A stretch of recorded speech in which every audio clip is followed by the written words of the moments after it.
ఏపీలో అంగన్వాడీ నోటిఫికేషన్ అయితే రిలీజ్ చేసిండ్రు. సో నెక్స్ట్ దీనికి ఎట్లా అప్లై చేసుకోవాలి ఏంటి అనేది ఈ వీడియోలో డీటెయిల్గా చెప్తాను. వీడియోని ఎక్కడ కూడా స్కిప్ చేయకుండా కంప్లీట్గా అయితే చూడండి. ఫస్ట్ది దీనికి ఎట్లాంటి రిటర్న్ ఎగ్జామినేషన్ లేదు, ఎట్లాంటి అప్లికేషన్ ఫీజు లేదు. మీరు డైరెక్ట్గా ఆఫ్లైన్లో దీని అయితే అప్లై చేసుకోవాలన్నమాట. అండ్ క్వాలిఫికేషన్ ఏంటి అనుకుంటున్నారా? జస్ట్ 10th క్లాస్ ఉంటే సరిపోతుంది. అంగన్వాడీకి సంబంధించి 230 పోస్టులతోటి అంగన్వాడీ హెల్పర్ నోటిఫికేషన్ అయితే రిలీజ్ చేసింది ఏపీ గవర్నమెంట్. దీనికి అప్లై చేసుకోవడానికి last date 18th June.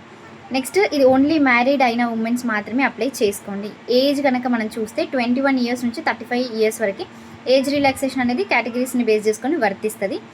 Next ఏ జిల్లాలో ఖాళీగా ఉన్నాయి అనేది ఈ వీడియో ఎండ్లో నేను చూపిస్తాను, ఒకసారి చూడండి. నెక్స్ట్ దీనికి కావాల్సిన సర్టిఫికేట్స్ గురించి చెప్తాను. ఫస్ట్ది ఆధార్ కార్డు. నెక్స్ట్ది మీ దగ్గర స్టడీ సర్టిఫికేట్స్ ఉండాలి, ఎందుకంటే 10th క్లాస్ బేస్డ్ కాబట్టి 10th class memo, 10th class study certificates అయితే కంపల్సరీగా ఉండాలి. అండ్ అలాగే రెసిడెన్స్ సర్టిఫికేట్ ఉండాలి. రెసిడెన్స్ సర్టిఫికేట్ ఎందుకంటే మీరు ఏ పర్టికులర్ మండలానికి చెందిన వాళ్ళు, ఏ గ్రామానికి చెందిన వాళ్ళు, మీ లోకల్ ఏంటి అనేది తెలియడం కోసం రెసిడెన్స్ సర్టిఫికేట్.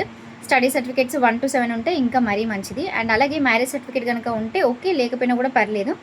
నెక్స్ట్ ఏంటిది అంటే ఇన్కమ్ సర్టిఫికేట్ కూడా తీసుకొని పెట్టుకోండి. ఇంకొకటి పాస్పోర్ట్ సైజ్ ఫొటోస్, బికాజ్ ఇది ఆఫ్లైన్లో అప్లై చేసుకోవడం అన్నమాట, ఆన్లైన్లో కాదు. సో అందుకోసమని మీరు ఫొటోస్ స్టిక్ చేయాల్సి ఉంటుంది కాబట్టి దీనికి వెనుక మీరు అన్ని సర్టిఫికేట్స్, మీ స్టడీ సర్టిఫికేట్స్ అవన్నీ అటెస్ట్ చేసి పెట్టుకోండి బెస్ట్. ఇంకా కంప్లీట్ గైడ్లైన్స్లో అయితే ఏం మెన్షన్ చేయలేదు, బట్ నేను ముందు జాగ్రత్తగా చెప్తున్నాను. అటెస్టేషన్ చేయించుకొని పెట్టుకుంటే దేనికైనా కూడా పనికి వస్తుంది అనమాట. సో ఇది మీరు ఎట్లా అప్లై చేసుకోవాలి ఏంటి అనేది నేను యూట్యూబ్లో ఫుల్ వీడియో ఎక్స్ప్లెయిన్ చేస్తాను. ఇట్లాంటి మరిన్ని అప్డేట్స్ కోసం పేజ్ని అయితే ఫాలో చేసి పెట్టుకోండి.